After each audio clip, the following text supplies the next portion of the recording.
Welcome to stories media. Andhra Pradesh రాజకీయాల్లో కీలక ఘట్టం ఆవిష్కృతమైంది. తెలుగుదేశం పార్టీలో సరికొత్త శకానికి నాంది పలికారు. టీడీపీ నూతన కార్యవర్గ కమిటీ సభ్యుల ప్రమాణ స్వీకార కార్యక్రమం అట్టహాసంగా జరిగింది. మొత్తం 252 మంది సభ్యులు ఒకేసారి బాధ్యతలు స్వీకరించారు. ఈ కార్యక్రమంతో పార్టీ పగ్గాలు యువ నాయకుడు మంత్రి నారా లోకేష్ చేతికి వెళ్లాయి.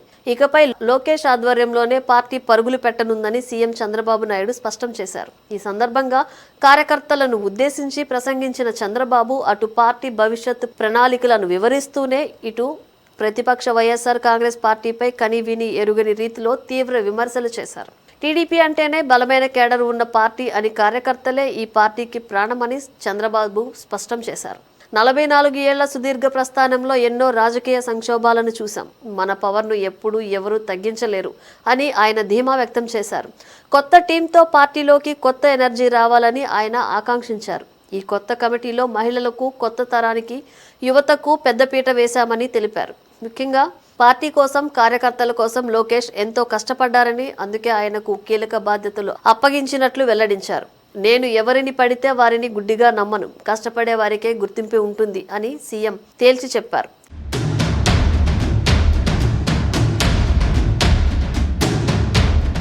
ఈ సమావేశంలో ప్రతిపక్షంపై చంద్రబాబు చేసిన వ్యాఖ్యలు రాజకీయ వర్గాల్లో పెను దుమారం రేపుతున్నాయి.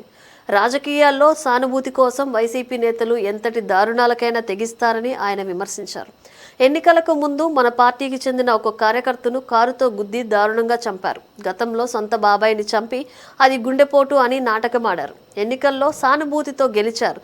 మొదట మేం కూడా గుండెపోటేనేమో అని అనుకున్నాం, కానీ తర్వాత నాపై ఆరోపణలు చేశారు అని మండిపడ్డారు. వైసీపీ అధినేతకు ఓసీడీ పట్టుకుందని చంద్రబాబు సంచలన వ్యాఖ్యలు చేశారు. మెంటల్ ఇల్నెస్ లో భాగమే ఈ ఓసీడీ. ఆ వ్యాధిని ఇప్పుడు అందరికీ అంటగట్టాలని వారు చూస్తున్నారు. ఒక వ్యక్తికి ఉన్న డిజార్డర్ వల్లే ఇప్పుడు క్రెడిట్ చోరీకి పాల్పడుతున్నాడు. తన ఆశయానికి ఎవరైనా అడ్డొస్తే ఎంతకైనా తెగించే రకం అతడు. మనది అభివృద్ధి అయితే వాళ్ళది విధ్వంసం. ఈ విషయాన్ని ప్రజలందరికీ వివరించాలి అని చంద్రబాబు పార్టీ శ్రేణులకు దిశానిర్దేశం చేశారు. రాష్ట్ర ప్రయోజనాలే తమ ప్రథమ కర్తవ్యమని, తమ కమిట్మెంట్ అదేనని ముఖ్యమంత్రి స్పష్టం చేశారు. ఎన్నికల్లో ఇచ్చిన ప్రతి హామీని అమలు చేస్తున్నామని తెలిపారు. ప్రభుత్వం చేస్తున్న అభివృద్ధి ప్రణాళికలను ఆయన వివరించారు.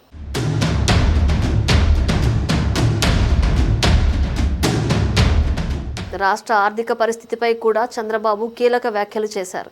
ప్రస్తుతం మనకు వచ్చే ఆదాయం అంతా ప్రభుత్వ ఉద్యోగుల జీతాలకే సరిపోతుంది. అయినా సరే సంక్షేమ పథకాలకు కూడా మన మనీయే ఖర్చు పెడుతున్నాం అని వివరించారు. రాష్ట్రానికి అవసరమైన అత్యుత్తమ పాలసీల అధ్యయనం కోసం మంత్రుల్ని ప్రత్యేకంగా సింగపూర్ పంపామని తెలిపారు. మనం చేసే అభివృద్ధి పనులను, మంచి కార్యక్రమాలను ప్రజలకు అర్థమయ్యేలా చెప్పాల్సిన బాధ్యత ప్రతి కార్యకర్తపై ఉందని సీఎం పిలుపునిచ్చారు.